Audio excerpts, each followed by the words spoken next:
Amen. Voilà, je vais vous inviter à ouvrir vos Bibles et on va lire dans l'évangile de Jean, chapitre 15, et on va lire les 17 premiers versets. Jean, chapitre 15, donc à partir du verset 1er jusqu'au verset 17. Et on va lire jusqu'au verset 17 parce que généralement ce texte, on l'arrête au verset, on va dire au verset 5 ou verset 7 ou 8. Mais pourtant, dans le contexte, ce que Jésus enseigne continue.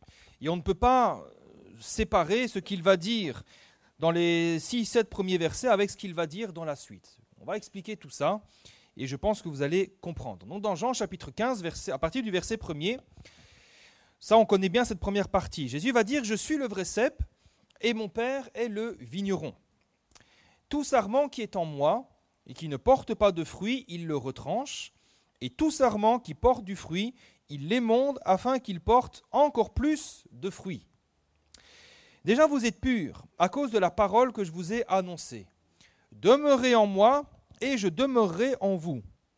Comme le sarment ne peut de lui-même porter du fruit s'il ne demeure attaché au cep, ainsi vous ne le pouvez pas non plus si vous ne demeurez en moi.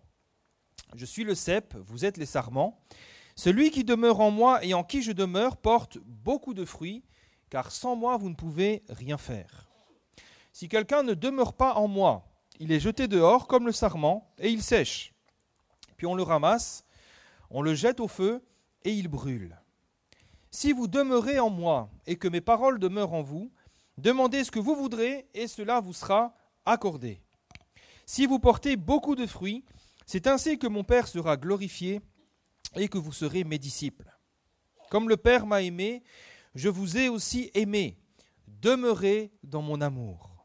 Si vous gardez mes commandements, vous demeurerez dans mon amour, de même que j'ai gardé les commandements de mon Père et que je demeure dans son amour. Je vous ai dit ces choses afin que ma joie soit en vous et que votre joie soit parfaite. C'est ici mon commandement. Aimez-vous les uns les autres comme je vous ai aimés. Il n'y a pas de plus grand amour que de donner sa vie pour ses amis. Vous êtes mes amis si vous faites ce que je vous commande. Je ne vous appelle plus serviteur, parce que le serviteur ne sait pas ce que fait son maître. Mais je vous ai appelé ami, parce que je vous ai fait connaître tout ce que j'ai appris de mon Père. Ce n'est pas vous qui m'avez choisi, mais moi je vous ai choisi, je vous ai établi, afin que vous alliez, que vous portiez du fruit et que votre fruit demeure, afin que ce que vous demanderez au Père en mon nom, il vous le donne. Ce que je vous commande, c'est de vous aimer les uns les autres. Amen. Dans ce texte, la question centrale que Jésus aborde pose sur une seule chose. Jésus, finalement, n'aborde qu'une seule question, c'est sur le fait de demeurer en lui. C'est de ça dont Jésus parle. Et il va commencer par prendre une image, l'image du cep, et des sarments pour bien comprendre que pour que le sarment produise du fruit, il faut qu'il soit attaché au cep, il faut demeurer en lui. Et après, Jésus va expliquer ce que signifie demeurer en lui. Demeurer dans son amour, ça veut dire quoi? On l'a vu au verset 10, Jésus va dire c'est « si vous gardez mes commandements ». Parce qu'on peut se poser la question, ça veut dire quoi demeurer en Christ? Jésus nous dit « si vous gardez mes commandements, vous demeurerez dans mon amour ». Et puis on peut se dire « oui, mais c'est quoi finalement, Seigneur, ton commandement ?» Et la réponse, elle est là au verset 12. Jésus va dire, c'est ici mon commandement, aimez-vous les uns les autres. Amen. Donc Jésus va aborder cette question du fait de demeurer en lui à travers deux axes, 2 points. Premièrement, Jésus va expliquer pourquoi c'est important pour nous de chercher à demeurer en Jésus. En d'autres mots, Jésus va expliquer quel est l'enjeu, parce que nous ne sommes pas obligés de demeurer en Christ. Mais pourtant, il y a un enjeu qui est important. Et le Seigneur ne nous a pas caché ces choses. Et ensuite, Jésus va expliquer comment faire pour demeurer en lui. Il va nous expliquer donc qu'il faut garder ses commandements et que ce commandement, c'est de nous aimer les uns les autres. Et nous allons voir ces deux choses ce matin. La première question, c'est donc pourquoi est-ce que c'est important de demeurer en Christ? Pourquoi c'est important? Eh bien, c'est très simple. Demeurer en Christ est vital pour notre santé spirituelle. C'est vital pour notre santé spirituelle. Et c'est tellement important, Jésus va employer une image forte, une image aussi qui est très simple, une image que tout le monde peut comprendre. Jésus va employer l'image du cep et des sarments.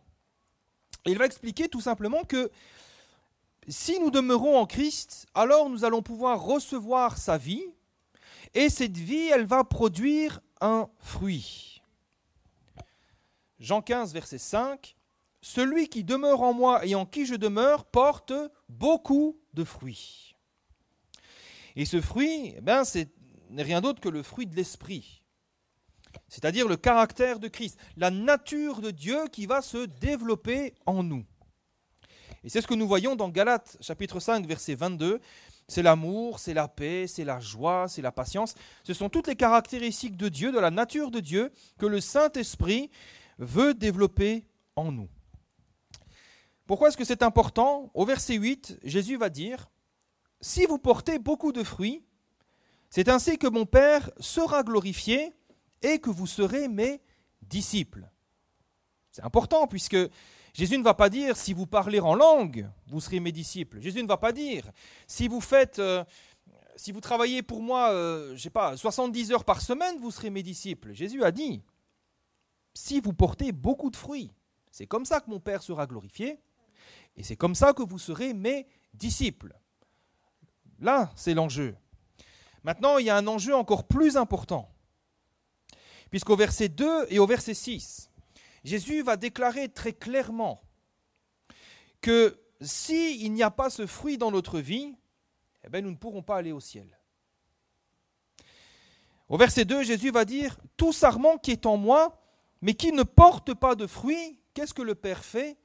Il le retranche. » Retrancher, ça veut dire quoi ? Ça veut dire qu'il l'enlève. Il le jette au feu. Et au verset 6, il va dire « Si quelqu'un ne demeure pas en moi, il est jeté dehors, comme le sarment qui ne produit pas de fruits. Il sèche, puis on le ramasse, on le jette au feu et il brûle. » Je crois qu'on peut dire que l'enjeu est quand même important, non ? C'est important pour nous de demeurer en Christ afin de pouvoir porter du fruit. Et ça nous montre que la marche avec le Seigneur, ça ne consiste pas seulement à venir à l'église ou à lire la Bible de temps en temps ou à quelques autres activités. En tant qu'enfants de Dieu, nous avons été choisis par le Seigneur, parmi les hommes, pour être en effet sauvés par grâce, mais aussi pour produire du fruit dans notre vie. C'est ce que Jésus a dit au verset 16, Jean chapitre 15. Il va dire « Je vous ai choisis, je vous ai établis, afin que vous alliez et que vous portiez du fruit et que votre fruit demeure. » Jésus nous a choisis pour que nous portions du fruit, pas un fruit qui pourrisse, pas un fruit qui s'échappe, un fruit qui demeure. Et la seule manière pour nous de produire un tel fruit, c'est de demeurer en Christ, demeurer dans son amour, pour recevoir sa vie, afin que sa vie en nous puisse produire ce fruit. Maintenant, je fais juste une petite parenthèse. Ceux qui viennent à l'étude du vendredi le savent bien, puisque c'est ce que nous voyons maintenant depuis quelques mois. On parle donc du fruit de l'esprit. Et on a vu que le fruit de l'esprit, c'est un processus. D'accord ? Il ne faut pas se dire, bon sang, je manque d'amour, je ne vais pas aller au ciel. C'est bien, en tout cas, de prendre conscience qu'on manque peut-être du fruit de l'esprit et qu'on a des efforts à faire ou qu'il y a quelque chose à faire. Maintenant, il ne faut pas oublier que le fruit de l'esprit, c'est un processus, c'est une démarche. D'accord ? Quand vous regardez un arbre, vous constatez comme moi que ce n'est pas du jour au lendemain où un pommier produit des pommes ou qu'un bananier produit des bananes. C'est parfois un processus assez lent. Hein ? Donc c'est un processus. Et pour le fruit de l'esprit aussi. Ce n'est pas parce que je viens aujourd'hui dans la présence de Dieu que demain je vais être rempli du fruit de l'esprit. C'est un processus, c'est une démarche. Mais il faut y entrer. Et il faut persévérer afin de produire du fruit. Maintenant que nous avons vu l'enjeu, je crois qu'on connaît bien ces choses, hein, il reste la deuxième question, c'est comment faire ? Et c'est la partie centrale du message de ce matin. Qu'est-ce que je dois faire pour demeurer en Christ ? Et c'est là parfois qu'on se trompe. On veut demeurer en Christ et parfois on se trompe de chemin, on se trompe de direction. On pense parfois que pour demeurer en Christ, Pour demeurer dans sa présence, eh bien, il suffit de lire la Bible, de prier, de venir aux réunions, etc. Et certains en sont arrivés à limiter leur relation avec ce genre d'activité. Certains se sont dit, moi c'est bon, je lis la Bible, je prie, je loue le Seigneur, j'écoute des cantiques, je viens à l'église, c'est bon. J'aimerais simplement attirer votre attention là-dessus. Ce sont des choses qui sont nécessaires, mais qui ne sont pourtant pas suffisantes. Je ne suis pas en train de dire que ça ne sert à rien, bien au contraire. Elles sont indispensables, ces choses, mais elles sont insuffisantes. Parce que la clé d'une bonne relation avec Dieu, une relation qui va produire du fruit, la clé d'une bonne relation avec Dieu, eh bien, c'est l'amour. C'est un seul mot, c'est l'amour. Aimer Dieu et par conséquent, aimer notre prochain. Comment est-ce que je sais que j'aime vraiment Dieu ? C'est si j'aime mon prochain, c'est ce que la Bible nous dit. Parfois, vous savez, on aime Dieu avec nos émotions. On aime Dieu parce qu'il y a des beaux cantiques, on aime Dieu parce qu'il nous fait du bien, mais aimer Dieu, c'est aussi aimer son prochain. C'est ce que Jésus va dire dans Jean chapitre 15, verset 10. « Si vous gardez mes commandements, vous demeurerez dans mon amour. » Et au verset 12, c'est ici mon commandement, « Aimez-vous les uns les autres. » Finalement, c'est assez simple à comprendre. Vous savez, on peut très bien lire la Bible, on peut très bien prier, on peut très bien louer Dieu ou venir à l'église sans nécessairement avoir de l'amour pour Dieu ou pour les autres. On peut le faire de manière très religieuse, on peut le faire de manière routinière, on peut lire la Bible comme un roman. Il y en a qui lisent la Bible comme ça, c'est des belles histoires. On peut très bien prier en récitant des phrases. On peut chanter sans faire attention aux paroles, être ému par la belle mélodie, par les belles paroles. On peut venir à l'église juste pour l'ambiance ou juste pour avoir bonne conscience. C'est des activités qu'on peut tous faire, mais ça ne veut pas dire qu'il y a nécessairement une réelle relation avec Dieu. Sans amour véritable pour Dieu et pour nos frères et nos sœurs, il ne peut pas y avoir de relation avec Dieu. Et par conséquent, il ne peut pas y avoir de fruits dans notre vie. Autrement dit, nous ne pouvons pas dire que nous sommes en communion avec le Dieu d'amour si nous n'aimons pas notre prochain. Et c'est aussi très simple à comprendre. Vous savez, Dieu est amour. Et si dans mon cœur il y a de la haine, si dans mon cœur il y a du ressentiment, s'il y a de l'amertume, s'il y a de la colère vis-à-vis de quelqu'un, je ne suis plus en phase avec le Dieu d'amour. J'ai des sentiments qui ne sont pas les sentiments du Seigneur. Nous ne devons jamais oublier peut-être que celui ou celle que nous détestons, ça peut arriver des fois, il y en a qui provoquent des drôles de sentiments dans nos cœurs. N'oublions jamais néanmoins que si nous détestons quelqu'un, Dieu l'aime, cette personne. Et Dieu veut que nous l'aimions aussi en retour.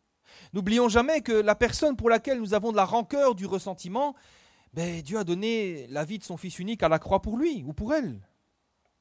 Celui ou celle dont nous nous plaignons, on dit « Ah, j'en peux plus de lui, il m'énerve, il me saoule ». Dieu l'aime. Dieu l'aime, Dieu veut le bénir.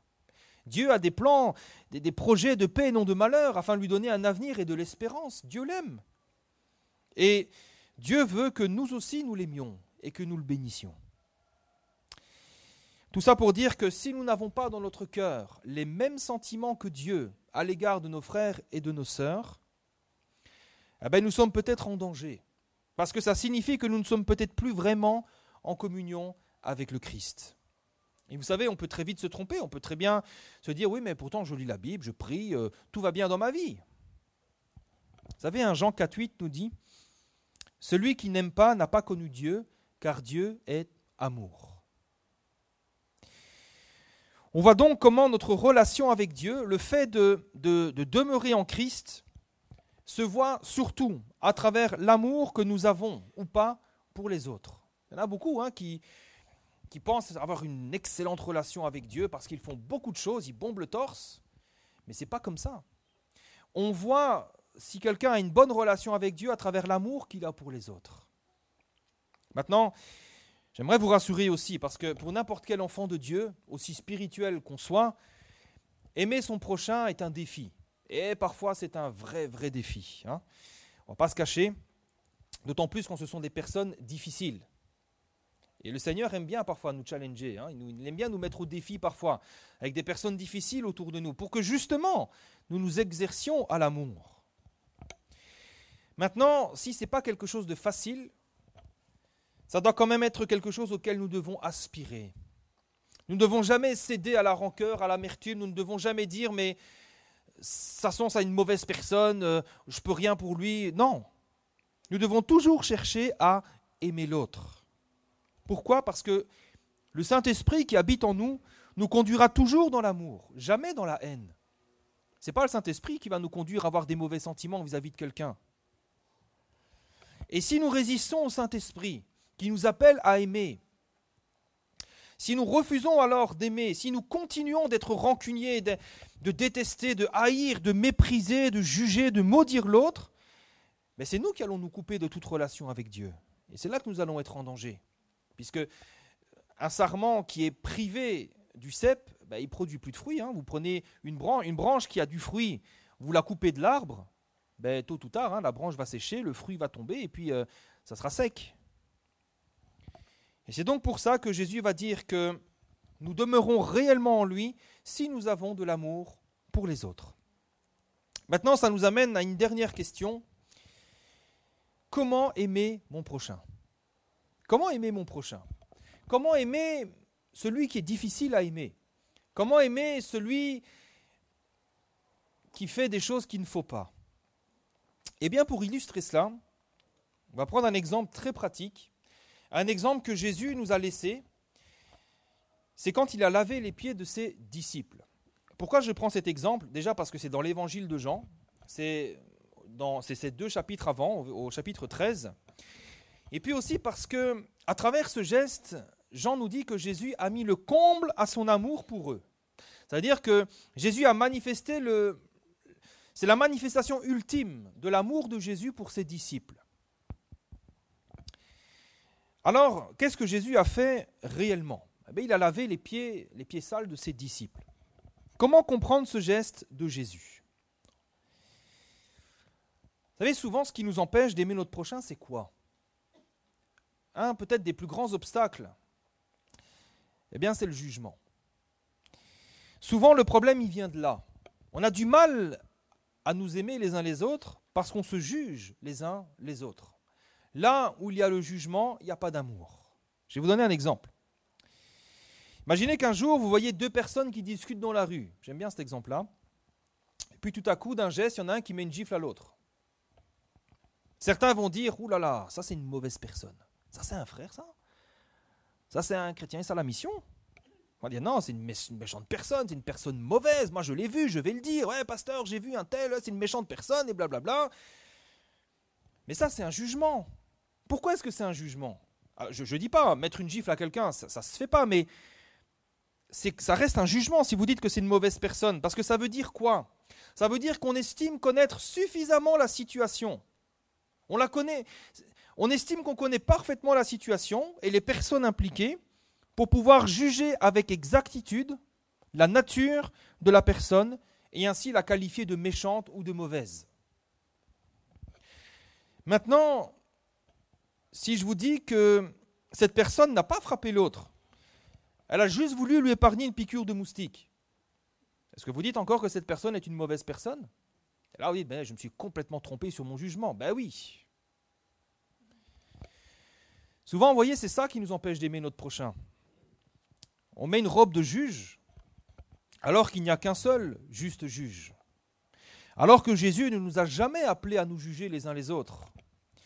Dans Matthieu 7, verset 1, Jésus va dire « Ne jugez pas, afin que vous ne soyez pas jugés, car on vous jugera du jugement dont vous jugez.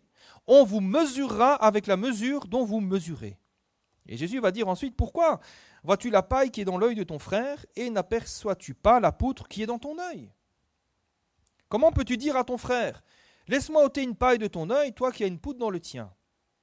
Hypocrite, ôte premièrement la poutre de ton œil, et alors tu verras comment ôter la paille de l'œil de ton frère.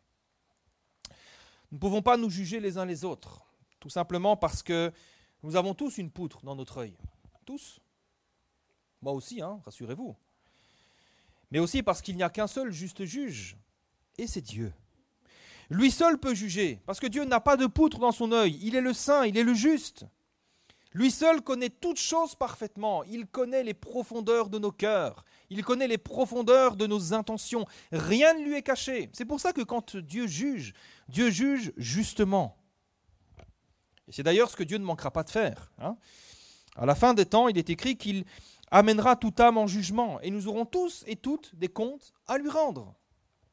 2 Corinthiens 5,10 nous dit qu'il nous faut tous comparaître devant le tribunal de Christ, afin que chacun reçoive selon le bien ou le mal qu'il aura fait, étant dans son corps. Finalement, on voit qu'on n'a aucun intérêt à juger les autres. Déjà, ça va nous empêcher d'aimer. C'est un obstacle à l'amour et donc à ma communion avec Dieu. Mais en plus, je risque de m'attirer sur ma vie un jugement sévère, en tout cas de la même sévérité de ce que j'ai jugé mon prochain. Alors comment faire ? Comment faire ? Il y a quand même parfois des circonstances, des cas où les choses sont claires et où le problème est réel. Imaginez qu'on vous a mis une gifle alors qu'il n'y avait pas de moustique. Quand même. Que faire dans ces cas-là ? Pour ne pas juger la personne, pour ne pas dire que tu es une personne méchante, mauvaise. Comment faire pour l'aimer malgré tout ? Eh bien, pour en revenir à Jean 13, quand Jésus a lavé les pieds de ses disciples, les pieds des disciples étaient sales. C'est un fait, ce n'est pas un jugement. Le pied était croûté, ils étaient sales. Certainement, ça devait sentir mauvais. Maintenant, ce qui va faire toute la différence, c'est ce que nous allons faire ensuite avec ça. Vous savez, il y en a, parce que le pied est sale, on va dire, mais t'es vraiment quelqu'un de sale, toi. Il faudrait que tu te laves plus souvent. Comment la pâte peut être croûtée comme ça ? Certains vont dire ça. Mais comment Jésus il a réagi face aux pieds sales de ses disciples ? Jésus ne les a pas jugés. Jésus ne leur a pas dit, les gars, franchement, faites attention, vous êtes vraiment sales, il faut vous laver plus souvent. Jésus ne les a ni jugés ni critiqués. Dans Jean chapitre 13, verset 4, il est écrit que Jésus s'est levé de table.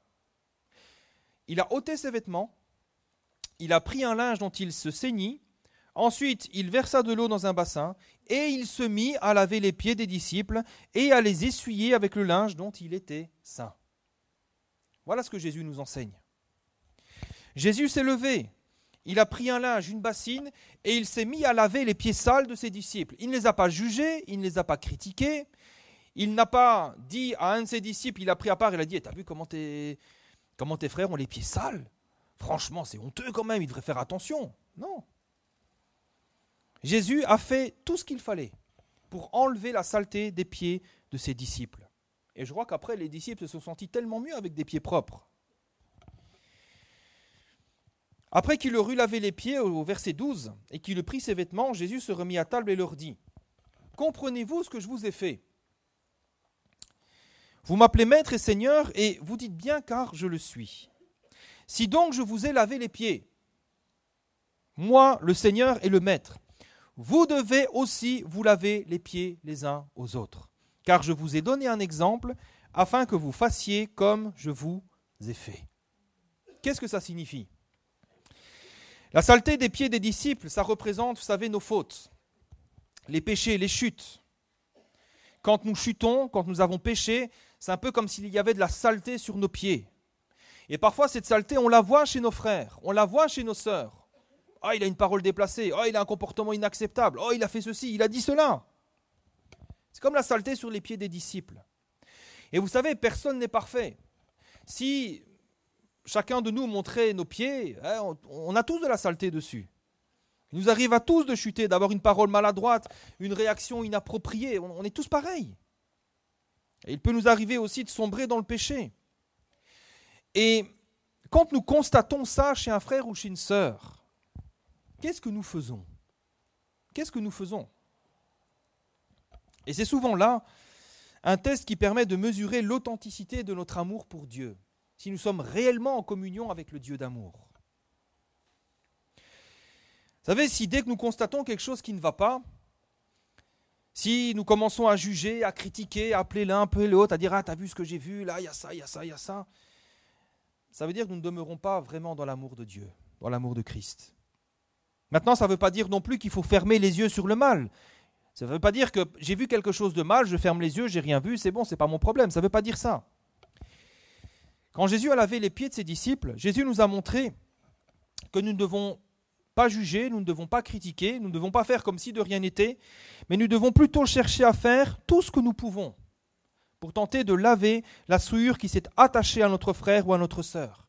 Comme Jésus l'a fait avec les pieds sales de ses disciples, et tout comme Jésus l'a fait aussi avec nous. Et c'est ça, je crois, peut-être la plus grande preuve d'amour envers son prochain.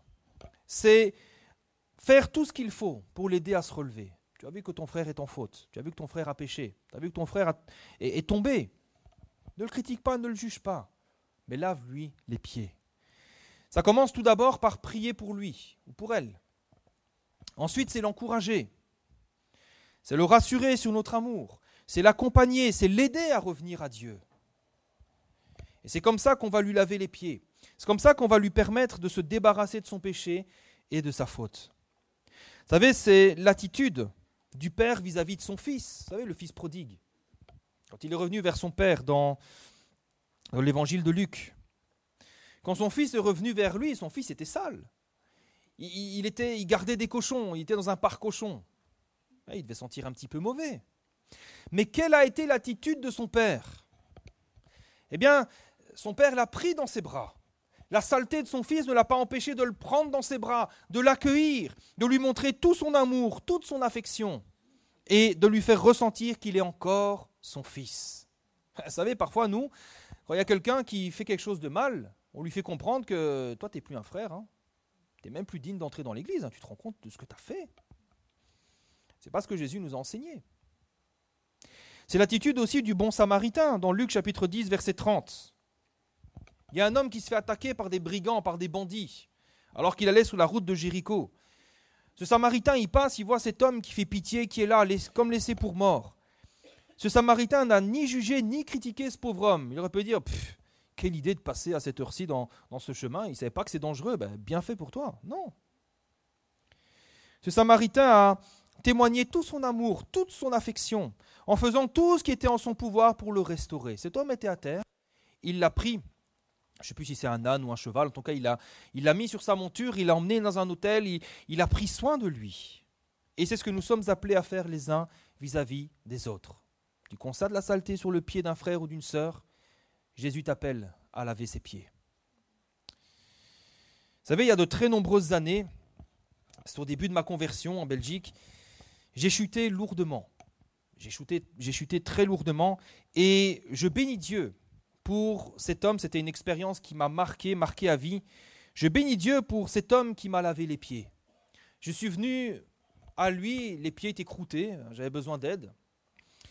Et je m'en souviendrai toujours, il m'a encouragé. Je lui ai expliqué ce que j'ai fait et il m'a dit, tu sais, c'est déjà très courageux de ta part de venir te confesser à moi, de me dire ce que tu as fait. Il m'a dit, c'est très courageux de ta part. Donc déjà, je me dis, je me suis senti déjà mieux déjà. Et ensuite, il m'a parlé, il m'a rassuré sur l'amour de Dieu. C'était un pasteur.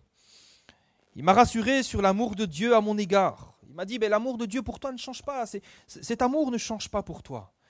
Il m'a rassuré sur l'assurance du pardon que Dieu m'offrait à la suite de ma repentance et du fait que Dieu allait me relever de tout ça. Il m'a aussi permis de comprendre que c'est Jésus qui avait payé le prix de mon péché à la croix et que, en demandant pardon au Seigneur, il effacerait ma culpabilité, il effacerait ma faute et que je n'avais plus à me sentir coupable de ça si Christ avait pardonné mon péché.